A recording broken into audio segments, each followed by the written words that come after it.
Hello दोस्तों, जय मसीह की। मेरा नाम है विनीश मसीह। ब्यूटीफुल बाइबल स्टोरीज में आप सभी का स्वागत है। क्या आप जानते हैं अब्राहम जो कुल पिता कहलाते थे, उन्होंने अपने बुढ़ापे में जब उनकी पत्नी सारा की मृत्यु हो चुकी थी तब उन्होंने एक और विवाह किया था। इस स्त्री से भी अब्राहम के लिए संतान उत्पन्न हुए थे। तो क्या ये भी इजरायली कहलाए या फिर ये आज कहाँ चले गए? आज इनके वंशज कहाँ पर हैं? आज हम इन्हें देखेंगे। जैसा कि हम जानते हैं अब्राहम और उसकी पत्नी का नाम सारा था। अब्राहम और सारा दोनों बूढ़े हो चुके थे और उनको कोई संतान नहीं था। अब्राहम की पत्नी सारा ने अपनी मिस्री दासी हाजिरा को अब्राहम की पत्नी होने के लिए दे देती है। उत्पत्ति 16 उसके 3 और 4 में। इसलिए जब अब्राहम को कनान देश में रहते 10 वर्ष बीत चुके तब उसकी स्त्री सारा ने अपनी मिस्री दासी हाजिरा को लेकर अपने पति अब्राहम को दिया कि वह उसकी पत्नी हो। वह हाजिरा के पास गया और वह गर्भवती हुई। जब उसने जाना कि वह गर्भवती है तब वह अपने स्वामिनी सारा को तुच्छ दृष्टि से देखने लगी। हाजिरा के द्वारा इस्माइल उत्पन्न हुआ। तत्पश्चात सारा से भी अब्राहम के लिए एक संतान उत्पन्न हुआ जिसका नाम इसहाक रखा गया।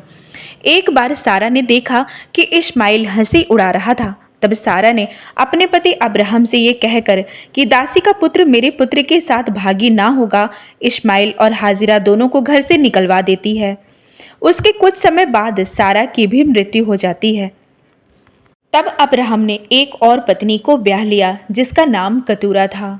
अब्राहम के वंशज में इसहाक और इस्माइल के अलावा तीसरी पत्नी कतूरा, उसके द्वारा उत्पन्न बच्चों का वर्णन हमें उत्पत्ति 25 में देखने को मिल जाता है। तब अब्राहम ने एक और पत्नी ब्याह ली जिसका नाम कतूरा था। उससे जिम्रान, योशान, मदना, मिशान, यशबाक और शूह उत्पन्न हुए। योशान से शबा और ददान उत्पन्न हुए और ददान के वंश में अशूरी, लतूशी और लुम्मी लोग हुए। मिद्धान के पुत्र एपी, एपेर, हनोक, अबीदा और एल्दा उत्पन्न हुए। ये सब कतूरा की संतान हुए।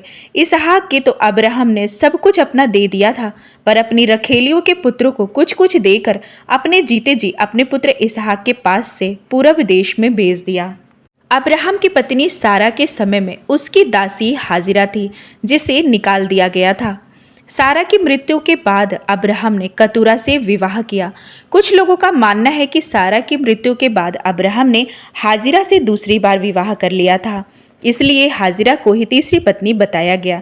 परंतु बाइबल में लिखा है इसहाक को तो अब्राहम ने अपना सब कुछ दे दिया, पर अपनी रखेलियों के पुत्रों को कुछ कुछ देकर अपने जीते जी अपने पुत्र इसहाक के पास से पूरब देश में भेज दिया। इस आयत के अनुसार रखेलियों का वर्णन है, जिससे यह स्पष्ट होता है कि एक से ज़्यादा लोग, कम से कम 2 लोग।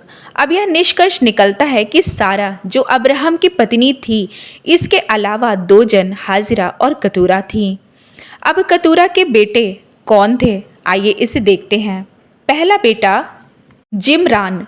जिम्रान, जिसे जमरान के नाम से भी जाना जाता है, ये अब्राहम और उसकी तीसरी पत्नी कतूरा के द्वारा उत्पन्न हुआ पहला बेटा है। अब्राहम ने कतूरा के बेटों को जो स्थान दिया था उसमें वे सब बस गए और कई के तो वंशज अलग अलग जगहों पर फैल गए, जिसमें कि जिम्रान के वंशज भी शामिल थे। ये लोग अरब देश के क्षेत्रों पर कब्जा कर लिए जहाँ तक लाल सागर तक पहुँचता है। प्राचीन काल में अब ये अरब का इतिहास असीरियन का साम्राज्य था। नंबर 2 पर आता है योशान। कतूरा का दूसरा बेटा योशान था। योशान की जनजातीय खाना बदोशी जीवन निर्वाह करते थे, लेकिन अब्राहम ने कतूरा की संतानों को पूर्व दिशा की ओर जगह दिया था। योशान के बेटे जो अब्राहम के पोते कहलाए वे ददान और शबा थे। इसी ददान से ही ददानी लोग कहलाए। इसके वंश में अशूरी, लतूशी और लुम्मी लोग हुए थे। मूसा के समय में इजराइलियों की भूमि कनान में जब इजरायली कब्जा करने गए थे तब कनान की सीमा पर ही अशूरी और ये लोग भी पहले से ही मौजूद थे जो शक्तिशाली थे, जिनसे इजरायली डर गए थे। ये सब अब्राहम और कतूरा के पुत्र योशान की वंशावली के लोग थे। तीसरे नंबर पर है मदना। कतूरा का तीसरा बेटा मदना था। इसके वंशावली के बारे में ज़्यादा जानकारी नहीं मिलती है। नंबर 4 पर आता है मिद्धान। कतूरा से जो अब्राहम के द्वारा उत्पन्न हुआ था वह मिद्धान था। मिद्धान से ही मिद्धानी जनजातियों की उत्पत्ति हुई। अब्राहम के संतान होने के नाते मिद्धानी लोगों को भी आशीषित होना था। परंतु परमेश्वर का वादा अब्राहम की पत्नी सारा के द्वारा उत्पन्न बच्चे से था। अब्राहम ने इसहाक को अपना सब कुछ दे दिया और रखैलियों के बेटों को कुछ कुछ उपहार दिया। उसके बाद उन सबको पूर्व देश में कनान के पूर्व में था, वहां पर उन्हें बसने के लिए भेज दिया। मिधानी लोगों का कोई एक निर्धारित स्थान तो नहीं था, परंतु यह जाति बहुत शक्तिशाली थे। याकूब की संतान इस्राएलियों को जब वादा किए गए देश में आना था, तभी मिधानी लोगों के साथ इस्राएलियों का संघर्ष जारी रहा। वे कनान के पूर्व में ही पहले से ही बसे हुए थे। इसके अलावा मूसा फिरौन के सामने से जब भागा हुआ था, तब वह मिधान देश में आ गया था, जहां पर उसने मिधान का याजक यत्रो की बेटी सिप्पोरा से विवाह किया था। मूसा का ससुर यत्रो एक याजक था। शुरू में तो लगता है कि मिधानी यहोवा की आराधना करते थे, क्योंकि परमेश्वर ने मूसा को जलती झाड़ी में जो दर्शन दिए वह मिधान में एक जंगल के पश्चिम ओर होरेब नामक परमेश्वर का पर्वत था। उत्पत्ति 3:1 में मूसा अपने ससुर यत्रो नामक मिधान के याजक की भेड़ बकरियों को चराता था और वह उन्हें जंगल के पश्चिमी और होरेब नामक परमेश्वर के पर्वत के पास ले गया, जहां पर परमेश्वर ने उसे जलती झाड़ी में दर्शन दिया। लेकिन बाद में ये जातियां मूर्तक पूजक बन गए होंगे। नंबर 5 पर आता है यशबाक। कतूरा और अब्राहम का 5वां बेटा यशबाक, जिसके नाम का हिब्रू अर्थ है वह छोड़ देगा। ये जातियां भी पूर्व दिशा के पास में ही बढ़ गए थे। उत्पत्ति के अलावा इतिहास की पुस्तक में भी केतुरा के बेटों का वर्णन मिलता है। ये जातियां भी अन्य देवी देवताओं की उपासना करने लगे और अन्य जगहों पर फैल गए थे। नंबर 6 पर है शूहा। कतूरा का पुत्र शूहा अपने भाइयों में से एक छोटा पात्र साबित होता है, क्योंकि इसके बारे में ज्यादा जानकारी नहीं दिया गया है। उत्पत्ति की पुस्तक 38 उसके 2 आयत को पढ़ने पर अंदेशा लगता है कि याकूब का पुत्र यहूदा ने जिस स्त्री से विवाह किया था वह शुआ की बेटी थी। वहां यहूदा ने शुआ नामक एक कनानी पुरुष की बेटी को देखा और उससे विवाह करके उसके पास गया।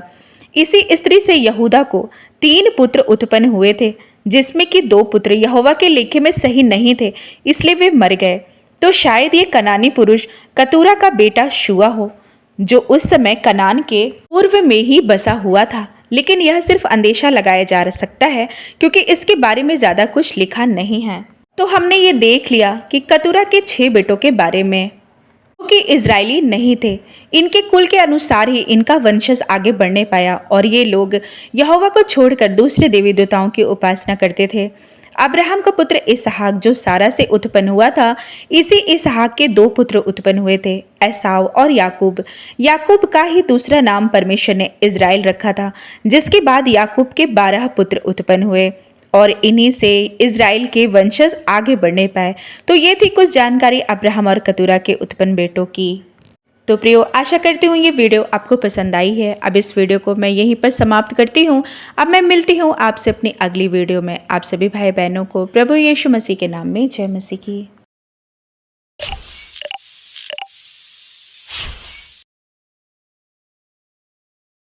तो दोस्तों, कैसी लगी आपको स्टोरी कमेंट में लिख के बताइए। आगे ही ऐसी वीडियो देखने के लिए हमारे चैनल को सब्सक्राइब कर दीजिए। जय मसीह की दोस्तों।